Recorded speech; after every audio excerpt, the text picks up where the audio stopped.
Hello, I'm Keith Hockton, author, historian, and host of Rearview Mirror Chronicles, where we take a look back at the people and the moments that shaped our world through history.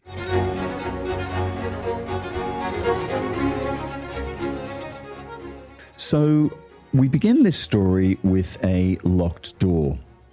Holland, 1580. The crowns of Spain and Portugal, well, they merge overnight.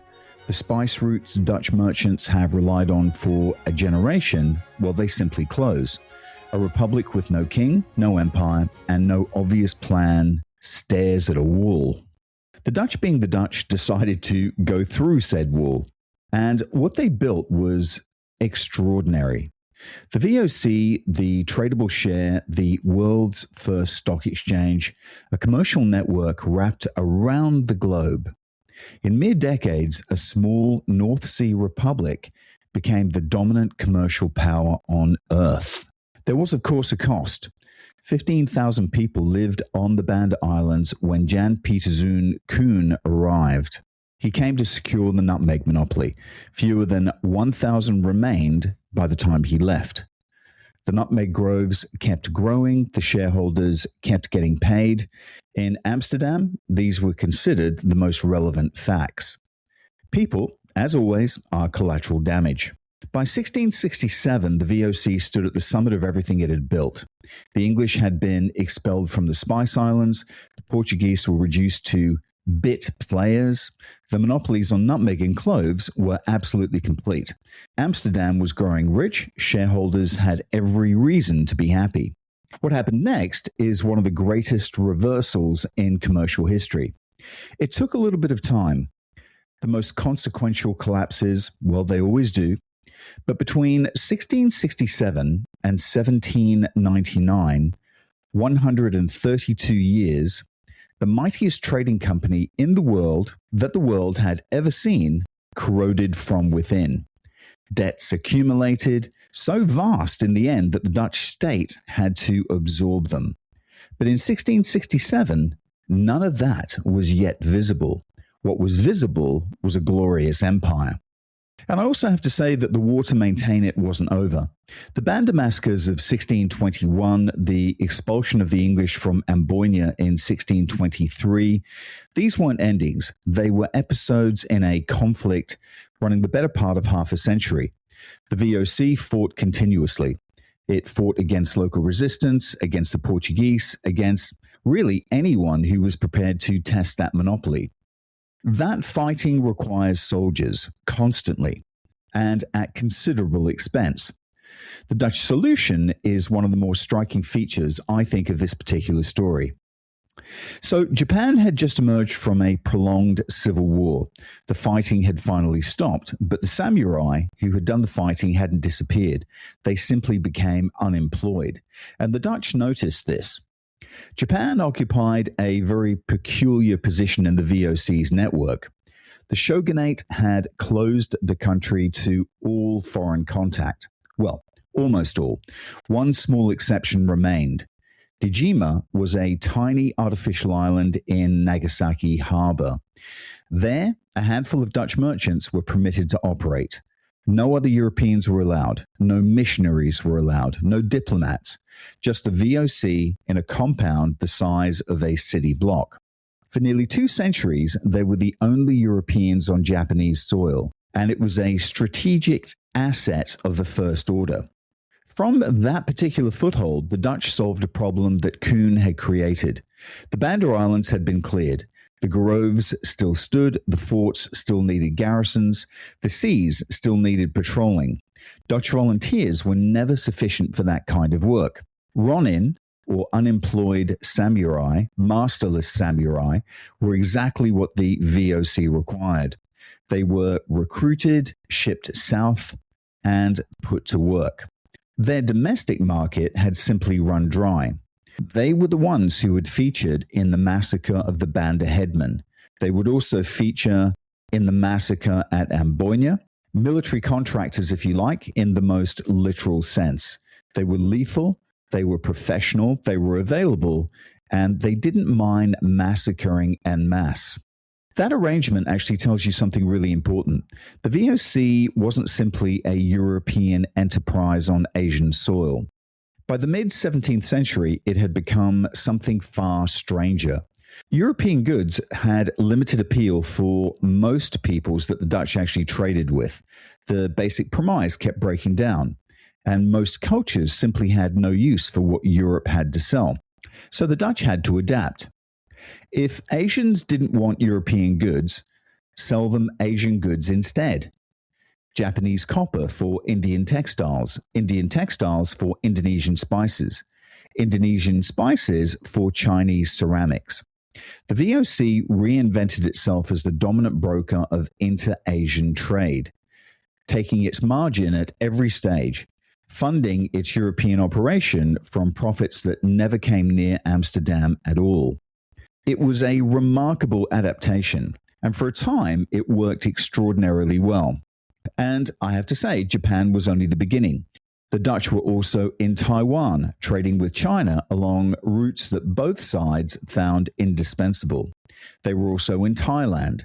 They had taken Malacca from the Portuguese in 1641, the great trading hub at the narrowest point of the straits between the Malay Peninsula and Sumatra.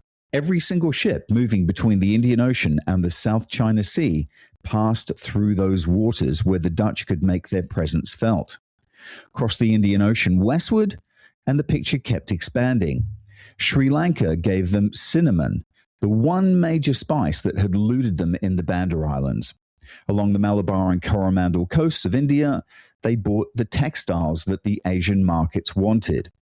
At the Cape of Good Hope, they'd established a resupply station in 1652, a waypoint, if you like, for now. The English government handed Bombay to the East India Company. The annual rent, £10 in gold, a transaction that would take some time to fully appreciate. What's really interesting is that there was a document that arrived at the court of Charles II without its map, which was really unfortunate because the king and his advisors found themselves debating a place no one had heard of or visited. And the Portuguese, in their wisdom, well, they held Bombay and they also held Tangiers. And with the wedding of King Charles to Catherine Braganza, they gifted both those places to him. I mean, what an amazing present. But the problem was, as I said, the gift came in a letter without a map. So they knew where Tangiers was, but they didn't know where Bombay was. And they actually thought that it was somewhere in Brazil. So the thought process was actually that it was a bit of a useless gift. Of course, that was all about to change. What Bombay possessed was the finest natural harbour on the entire west coast of India. And the courtiers in London had no means of knowing this, but it was to become a deep water close to shore. It had protection from the monsoon. It had room for an entire fleet. And yes, it would take the English years to understand what they had been gifted, but that understanding, when it arrived, would prove incredibly consequential. But in 1661, Bombay was a Portuguese afterthought. Calcutta didn't yet exist. Madras was a small fort beside a beautiful beach. The East India Company's Indian operation was barely just breathing, but it was about to be given and an incredible boost of life. At that particular stage, it blinked in the shadow of a Mughal empire of staggering scale, and the English presence on its coastline, I don't think it would have even registered. But the contrast at that particular time with the VOC was stark, which brings me to what all of this money was actually doing, that the VOC were earning. The Dutch Golden Age rewards a second look. The first glance, I think, produces the familiar images, the canals, the gabled houses, the paintings. The second image, when you kind of dig down, produces a more interesting question. Where precisely did the gold go? Well, in Amsterdam, the answer was written in stone. The canal belt, it still defines the city today. Those elegant concentric arcs were built by merchants who wanted their posterity legible in brick. The houses lining those canals, well, they're not palaces. They're something more specifically Dutch. They're tall, they're narrow, they're decorated with restrained precision. They're built to impress without quite admitting that impressing anyone was actually their intention. The VOC's physical infrastructure was everywhere to be seen. On Oostenburg, an island in the Eastern Harbour, that's where the company actually maintained its shipyards, and it was one of the greatest industrial operations of the 17th century anywhere on Earth. Timber would arrive from the Baltic, ships would depart for Asia with a regularity that made it feel almost routine. But it wasn't routine. It actually employed tens of thousands of Dutchmen. Out in the wider country, the picture becomes a little bit murkier. Whether the VOC wealth trickled down to ordinary Dutch people, it's a question that historians answer very carefully. A portion of that population actually held shares. The Amsterdam Exchange made that possible for the first time. But the distance between a small investor in Zeeland and the VOC's governing councils was vast. And of course, there were families for whom the spice trade was, at most, just a condiment. What the wealth did produce, however, generously and unmistakably, and I have to say thankfully, was art. The interiors that Vermeer painted are not the interiors of courts or palaces. They are the interiors of prosperous households, quiet rooms where light enters from the left, a woman reading a letter, another pouring milk, a single pearl in a girl's ear. Comfortable rooms, carefully furnished, lit with northern light falling through very expensive glass. A record of what the Golden Age looked like, not from without, but from within. French paintings of the same period tend towards the Baroque. There's scale, there's drama, the ostentatious assertion of status. Dutch paintings, I think they do something a little bit more complicated. They depict prosperity while maintaining, I think with considerable effort, a posture of modesty. These were Calvinist merchants. Their theology regarded conspicuous display with deep suspicion. And yet they built canal houses of considerable splendor. They filled them with Chinese porcelain, with Turkish carpets and paintings of themselves, holding their noses, as it were, while spending the money regardless. It produced almost incidentally some of the greatest art in European history. And the question of who governed all of this, well, it's actually more complicated than it appears. The VOC wasn't run by the Dutch government. It wasn't run by a king. It was run by 17 independent men. They called themselves the Heren 17, the Lords 17. And they were actually the governing board. They were drawn from the company's various regional chambers. Amsterdam dominated, as Amsterdam dominated, most things at the time. But there were also chambers in Zeeland and Delft, Rotterdam, Groen, Enkhuizen. Each sent their own representatives. The board assembled at the East India House was, in theory, a collective enterprise responsible for setting the course of an organization that completely spanned the globe. In theory. The reality was considerably more complicated. Governing an empire from a committee room in Amsterdam, well, that was one thing. But the nearest outpost was 6 months away by sea. The Governor-General in Batavia took decisions Amsterdam wouldn't hear about for 6 months. By then, the consequences were often irreversible. Policy was absolutely set in Amsterdam, but power increasingly resided in the colonies. The number 17 was itself the product of a negotiation, a deliberate odd number to prevent deadlocks when the important decisions had to be made. And it was arrived at through the careful political arithmetic the Dutch had become very good at. They were a republic governing themselves without a king, and that required a particular kind of skill in the 1700s. And I think in this, the comparison to Venice at the time is actually worth making. The Venetian Republic had spent centuries perfecting governance by commercial oligarchy, a council of powerful men controlling a maritime empire through consensus. Both of them were republics in an age of monarchies. Both had built their wealth on trade rather than conquest. Both of them understood something really important. Power distributed tends to outlast power concentrated in a single figure, a figure who might be Incompetent, mad, and very unlucky. I'm sat here thinking that some things never change. Look at some of the current political situations in the world as we sit. There was, however, one crucial difference. Of course, the Dutch had no king.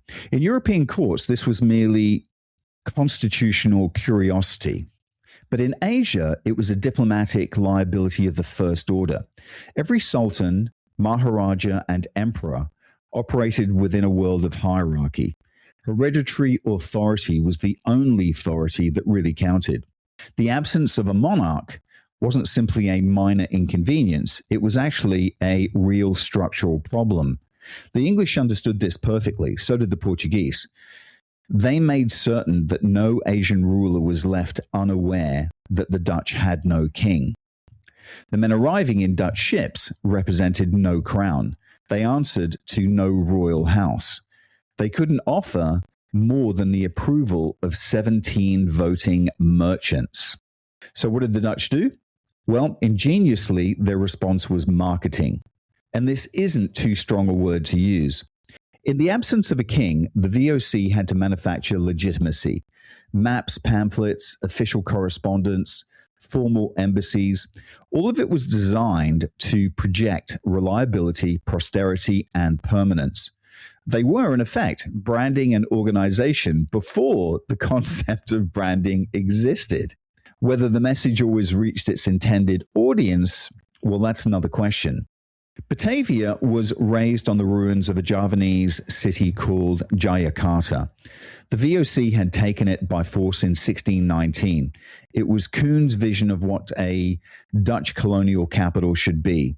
He knew exactly what he wanted. He wanted Amsterdam in the east. Therefore, he built canals. In Amsterdam, canals are actually a masterpiece of urban engineering. Drainage, transportation, commercial infrastructure, and it's refined over the centuries, and it's built by people who understood their own climate, their own soil, and diseases. In Batavia, canals were something else entirely. They were effectively open sewers running through a very tropical city. They filled with stagnant water during the rains. They warmed in the equatorial heat.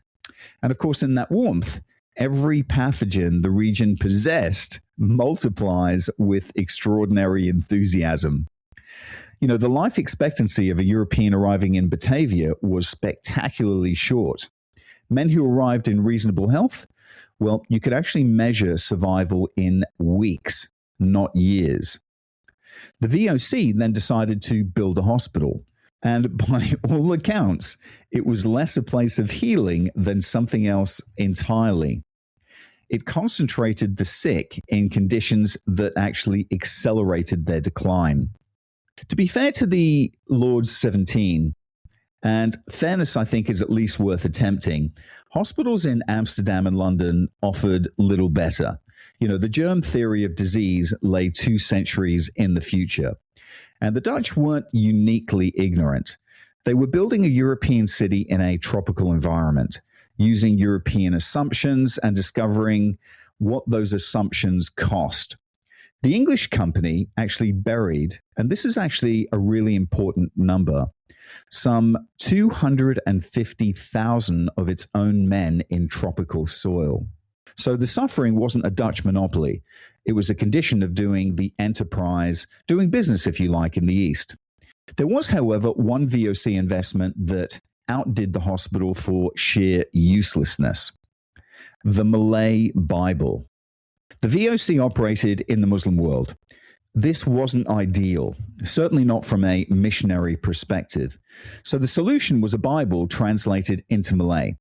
Their theory was that it would bring the world of God to the peoples of the Indies and presumably, I can only guess, make them more amenable to Dutch commercial arrangements in the process. So the translation was commissioned, a lot of money was allocated, years passed, and the finished work eventually arrived in Batavia at considerable cost. It had actually been translated by, as a publisher, I find this absolutely amazing, but it had actually been translated by a man who had never visited the East Indies. He never did. He never stepped foot anywhere in the East. And in a sense, he'd learned Malay from the sailors who kept on coming back to Amsterdam. So he didn't actually speak proper Malay. So therefore, how could you write proper Malay? It's beyond the imagination. So these thousands and thousands of Bibles that money had poured into, that had been then taken to Batavia, they were actually incomprehensible. Nobody could read them. The Lord 17 had funded effectively the most expensive paperweight in religious publishing history. And yet, these were the men who had built the world's first stock exchange, who had created the tradable share. The question of whether they were clever or foolish revolves into, I think, something a little bit more interesting. They were actually both simultaneously, in the way that all large institutions tend to be. They were capable of extraordinary sophistication in one room and remarkable absurdity in the next. The Malay Bible and the Amsterdam Beurs, well, they were products of the same organization. So was Dejima, the island in Nagasaki Harbor, and so was the Batavian Hospital. What they grasped with genuine clarity is perhaps the most important point. In most of the places they operated, they weren't the dominant power. Not yet, not for a long time. The Mughal Empire dwarfed them. The Chinese Empire didn't acknowledge their existence. The Japanese shogunate, well, they tolerated them on terms that the Dutch had no power to renegotiate. Even in the East Indies, the wars ground on for decades. Local populations and rival Europeans kept finding ways to resist and evade and undercut. The image of colonial power as automatic and overwhelming, it doesn't survive scrutiny. You know, the Dutch arrived in most places as the weaker party, but what they possessed was capital, organization, and a willingness to persist with aggression. And it was an empire on a more precarious foundation than its balance sheets actually suggested. The VOC was, for all its global reach, only half the story. 2 decades after the VOC's founding, the Dutch then established a second great enterprise, and they handed it the other half of the world. They called it the West India Company, or the WIC, and it received its charter in 1621. It held a monopoly over trade with the Atlantic and the Americas. The VOC held the East, and between them, the two companies divided the commercial globe along a single line. Most people on either side of it would have to call it presumption. The WIC actually arrived 20 years after its Eastern counterpart for a very straightforward reason: politics. The Dutch Republic had been born in a war against Spain, a long grinding struggle for independence from the Habsburg crown. It had defined the Republic's identity. It had cost generations of men and resources, and by 1609, both sides had exhausted themselves enough to agree on a 12-year truce. But the Spanish and Portuguese crowns, united since 1580, controlled both oceans. Any Dutch venture into those waters could have a direct provocation, and this was why they had to wait 12 years to form it. The truce expired in 1621, and the WIC was chartered almost immediately. And I have to say, its ambitions weren't modest. Across West Africa, the company moved to establish the infrastructure that the Atlantic trade required. At Elmina, in what is now Ghana, they seized a Portuguese fortress. It was the oldest European building in sub-Saharan Africa, and they made it their own. In Angola, they planted further posts. The ports of embarkation, the holding facilities, the coastal trading networks. The Dutch inserted themselves into all of it. The Atlantic circuit they envisioned was coherent. West Africa provided enslaved people. Northeastern Brazil, seized from Portugal in 1630, required black African labor on its sugar plantations. Sugar crossed the Atlantic and reached European markets, and for 20 years it functioned, and it functioned very well. Then Dutch Brazil collapsed. The Portuguese recovered it in 1654, and with it went the anchor of the entire Western enterprise. The Dutch then looked for a replacement. Suriname presented itself, a territory of rivers, jungle, and agricultural potential, huge agricultural potential. And the WIC envisioned it as a second Brazil. Look, it wasn't quite that, but it endured, and it became the string of colonies along what is now the Guyana coast. Further north across the Caribbean, the Dutch held their scattered island possessions. They called them the ABC Islands: Aruba, Bonaire, and Curaçao. They served as the trade routes, and they served them very reliably. Their small size was actually their importance. Curaçao in particular became one of the largest slave trading entrepôts in the Atlantic world. Saint Martin, Saint Eustatius, and Saba completed the Dutch Caribbean. Small, commercially active, and fiercely contested by rival powers that surrounded them. It was a world built on the essentials on the Atlantic slave trade.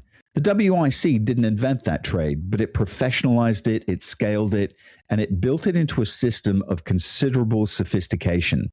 And of course, the human cost is this actual story. Which brings me back to the question of control. How do you govern a commercial empire stretching from Nagasaki to Suriname, from the Cape of Good Hope to the Hudson River, with two companies and their boards sitting in committee rooms in Amsterdam? I think the honest answer is that you don't. Well, not entirely. You can issue instructions, you can appoint governors, you can dispatch ships carrying orders within 6 months ago, orders that actually bear no relation to the situation that they're meant to address when they finally arrive. 6 months. That was the approximate time a message took to travel from Amsterdam to Batavia, which meant that the Governor General of the Dutch East Indies was operating with near total autonomy. The Lords 17 could set policy, of course. They could write letters of considerable firmness. What they couldn't do was intervene in anything requiring an urgent decision. And of course, the results were predictable. Koen, as an example, brought the Banda Islands under Dutch control in 1621. With his samurai, he oversaw the killing of every single headman that existed there. People who had lived there for over 1,000 years became fewer than 1,000. Amsterdam only learned of it the following year, and of course their response was instructive. They couldn't reverse the decision because it had already happened, and they didn't censure Koen in any way that actually curtailed his authority because he was making a lot of money for them. What they sent back with careful phrasing was a very mild suggestion that could he perhaps have achieved the same result with somewhat less violence. Koen, I can only imagine, would have thrown the letter away.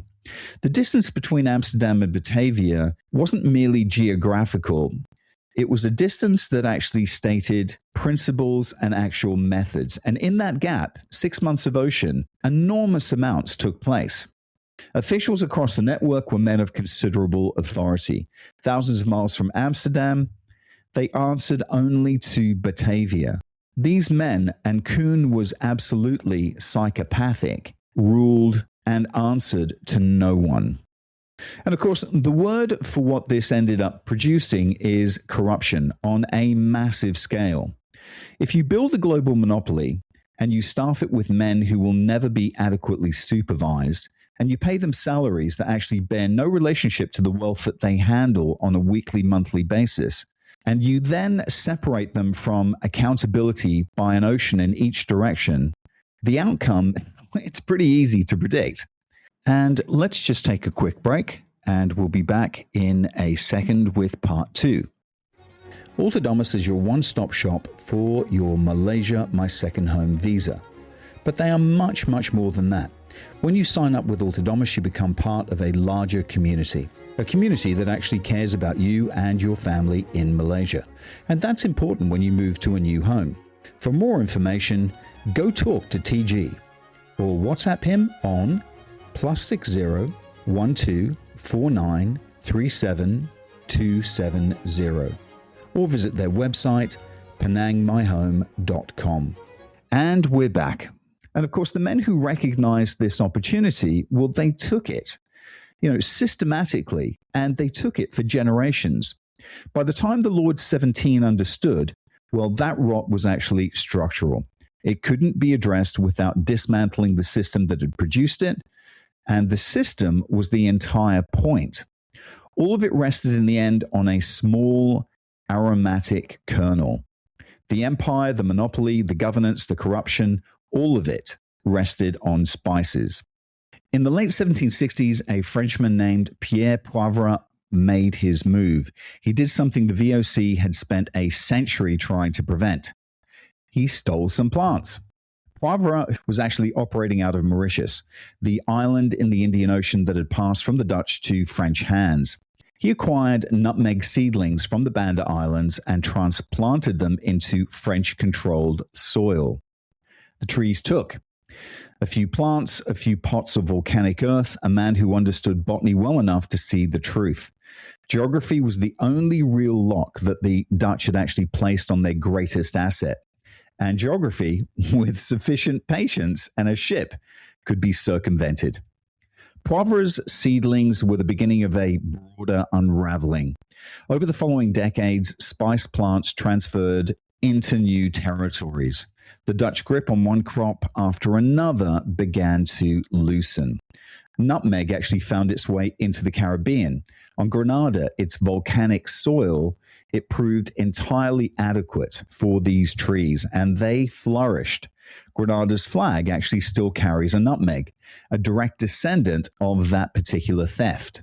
And there's an irony in this that the Banda Islanders might have found, I think, satisfying. Had any of them survived in sufficient numbers to appreciate it, what they would have seen was, yes, the monopoly had cost 15,000 lives to establish.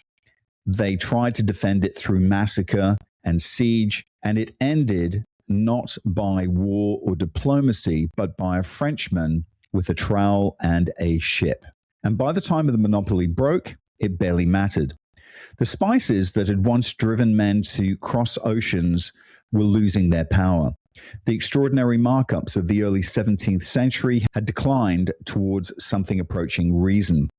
Nutmeg was no longer the cocaine of the commodity world. It was just a spice. The Dutch were defending monopoly the market had quietly devalued. Meanwhile, the machinery required to maintain that monopoly, well, it certainly didn't grow cheaper. And the English East India Company at this particular time was having a different century.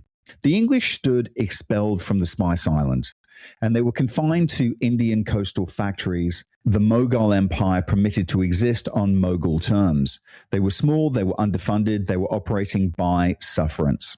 The Mughal Empire of 1660 didn't find the English company interesting at all.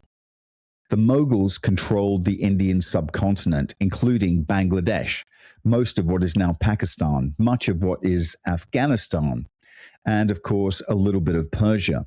The trading companies of Europe, in its view, were commercial nuisances, to be regulated when necessary and disciplined if they stood too tall. The English had actually sent Sir Thomas Roe as ambassador to the Mughal court at Agra, and the mission was to negotiate formal trading rights from the Emperor Jahangir. Jahangir's most important question to the English was, how strong was English beer? Your trading rights can wait. So the English took a step back, they noted and they waited. But of course, their patience wasn't infinite. In 1686, the company's chairman was a man named Josiah Child. His confidence in his own judgment, as events proved, was completely misplaced. He decided that the company had been tolerating Mughal condensation for too long. So he authorized what became known as Child's War, a military campaign against the greatest empire in Asia. It was complete madness. And of course, it was a catastrophe of a completeness that almost commands respect. The English were actually rounded up, their factories were seized, their personnel were loaded with chains and deposited into Mughal prisons. Every trading privilege that they'd fought for, that they'd accumulated over a decade of careful negotiation, was revoked at a single stroke. The entire elaborate structure, built painfully over half a century, well, it was dismantled in a crazy few weeks. And I think what followed was one of the more remarkable moments in the company's history. Its representatives were literally on their knees. They were forced to beg, they were forced to apologize, and they were forced to acknowledge Mughal authority in terms no English merchant could have found comfortable. And of course, all they could do was promise to behave. Aurangzeb heard their apology. From the height of power, they needed nothing from them. But he extended his benevolence, and he allowed them to continue. The company, of course, thanked him and went back to work. The East India Company remained in this posture until about 1707. They were grateful, they were chastened, they operated under conditions that they weren't allowed to set themselves, and they certainly couldn't change. And of course, then Aurangzeb dies. He was 88 years old. He had reigned for nearly 50 years, and he'd spent much of that time in his reign expanding the empire until it covered more of the subcontinent than any previous Mughal ruler had ever held. He had also extended it beyond the point where it could be coherently governed. He had overreached into the Deccan. He had antagonized the Matharas, and he'd financed campaigns that the imperial treasury just couldn't sustain. And of course, when he died, the structure he left behind was enormous, but it was also cracked in ways not yet visible from the outside. But the English saw it. Within a decade, the cracks became fissures. Within 2 decades, the fissures became catastrophe.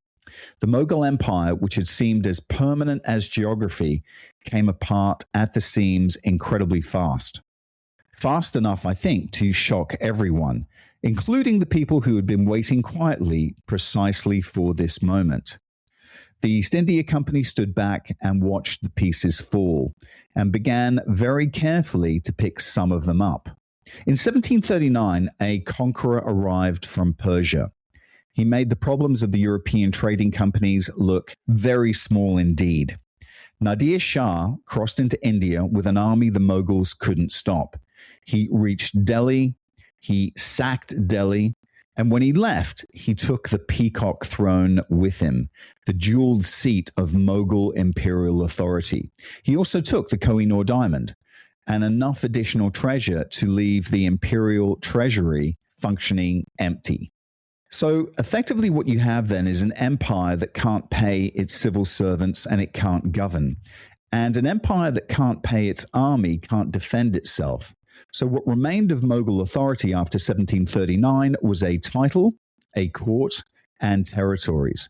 Theoretically under imperial control, practically under the control of whoever was strong enough to hold them. The European companies, French and the English predominantly, they understood exactly what that meant. The old model, sit on the coast, operate by permission, was no longer the only model available. A new one had suddenly presented itself, and it was considerably more profitable. Armies for rent. The European companies had something the fragmented successors to Mughal power urgently needed. They had modern military organization. They had trained infantry, artillery, officers who actually understood tactics that had made European armies formidable, the best armies on earth. Regional rulers wanting to defeat their neighbors were willing to pay for that expertise, and they paid generously. The companies, of course, obliged. What had arrived in India as merchants became, with remarkable speed, armies of mercenaries. And mercenaries paid in territory and taxation rights accumulate over time something very interesting, something that looks very much like their own empire. The contrast between the French and the English companies played out across southern India. There were the Carnatic Wars, the 1740s and 1750s. The same antagonists, the same underlying interest in Europe transplanted to an Indian stage. And of course, the English prevailed. The French East India Company was broken as a serious Indian power. What confirmed the outcome, finally, was the Battle of Plassey in 1757. The Nawab of Bengal, Suraj al-Dowlah, faced Robert Clive beside a mangrove grove, and he lost. And that outcome was actually shaped less by the fighting than by defection. The Nawab's own commanders had been purchased in advance by company gold. The battle lasted maybe a few hours. The consequences, well, they were to last the next 200 years. Bengal in 1757 was the closest thing the 18th century had to Silicon Valley. The comparison I make isn't frivolous. Those million looms were still working. Bengali cotton and silk still commanded premium prices in every market reachable by ship. Whoever controlled Bengal controlled an income stream that made the Spice Islands at their height look modest. So the English East India Company now controlled Bengal. It also taxed it. It extracted from it the capital that funded every subsequent expansion. Plassey didn't merely defeat a Nawab, it transferred the engine. And of course, the Dutch sat back and were watching. From Batavia and Colombo, men who understood commercial empire were watching, and they were drawing their own conclusions. And these conclusions, I have to say, weren't comfortable. The spice trade, which had funded everything, was actually giving way. Nutmeg was growing now in Grenada. Cloves were being cultivated beyond the Moluccas. The price differentials that had once justified the whole enterprise were compressing. It was a very expensive enterprise to run, and the arithmetic that had once made the VOC irresistible was turning against it. And I think also, in fairness, Europe was changing in ways that compounded the difficulty. The Dutch Republic had been the dominant commercial power of the 17th century. In the 18th, it found itself squeezed between Anglo-French rivalry. Wars that were nominally European had a habit of extending into Asia. And of course, they disrupted the trade routes. They forced the VOC into military expenditures its declining revenues just couldn't cover. So the trajectory was no longer upward. The greatest trading company in history was beginning quietly to fail. And of course, there was massive corruption. But there was no single moment of obvious rupture, just the slow accumulation of damage. By the final decades of the 18th century, the Dutch were overstretched. Too many forts, too few resources, not enough money to fight or support any of them well. The Fourth Anglo-Dutch War began in 1780, and it actually arrived at the worst possible moment. And the trigger was actually a very tiny, small Caribbean island, St. Eustatius. The island is tiny. It's barely 5 miles long. It had made itself indispensable through a quality more valuable, I think, than size. It was free. It was open to trade from every direction, a free port, if you like, in an age of jealously guarded monopolies. And it had accumulated wealth that its geography entirely failed to explain. In November 1776, an American brig called the Andrew Doria sailed into its harbor. It flew the flag of a republic that was just 4 months old. A republic recognized essentially by no one. The governor, Johannes de Graaf, ordered his fort to fire a salute. 11 guns answered the American flag. It was the first formal acknowledgement that the United States existed. Not France, not Spain, a Dutch governor on an island most of Europe couldn't find on a map. When General Washington heard a foreign power had saluted his flag, he openly wept. The British, I think, were less moved, and they used the incident as justification for the Fourth Anglo-Dutch War. Admiral Rodney seized St. Eustatius the following year and stripped it bare, with a thoroughness, I think, that even his own government found excessive. That war actually lasted 4 years. It ended very badly for the Dutch. The republic that had once dictated the terms of global commerce was now secondary. It was exhausted, and it was increasingly unable to defend what it had held for generations. And then, in 1795, the French arrived. The revolutionary forces of France crossed into the Netherlands. They established the Batavian Republic. In practice, it was a French client. The House of Orange fled. William V, the stadtholder, crossed to England. From the palace at Kew, he wrote to the governors of the Dutch overseas territories. The Kew letters are really interesting because they instructed those governors to hand their possessions, all of them, the entire Dutch possessions of the globe, over to the British, potentially for safekeeping until the French threat had passed. And of course, the British were overjoyed and were only too happy to comply. They sent ships and soldiers, and from Colombo to Cochin, outpost by outpost, the transfer was organized. The British took what they had coveted for almost 200 years. They would eventually return some of it, but the better pieces they decided to keep for themselves. Meanwhile, someone back in Holland had decided to look at the books. The new Batavian Republic inherited the VOC's liabilities along with its assets. What it found, hidden behind the accounts, was a debt of some 85 million guilders, something in the order of 600 million euros today. The most powerful trading company in history had become, in its final decades, a monument to concealment. Extraordinary corruption hiding insolvency of extraordinary scale. The company was dissolved on the 31st of December, 1799. And I think that date's actually really worth pausing on, because the English East India Company had received its charter from Elizabeth I on the 31st of December, 1600. So the VOC was actually wound up on the 31st of December, 1799, 199 years to the day that the English East India Company started. So effectively, between the birth of one rival and the death of another. And you know what? History actually rarely produces symmetries so exact or so pointed. The post-Napoleonic settlement returned some Dutch territories. Not all of them. The British kept Ceylon, they kept Cochin, they kept the pieces that mattered to them. What they returned was the Indonesian archipelago, Suriname, and a scattering of the Caribbean islands. The 6 islands that remain Dutch today, well, they're still there. A constitutional remnant of an empire that once reached from Japan to Brazil.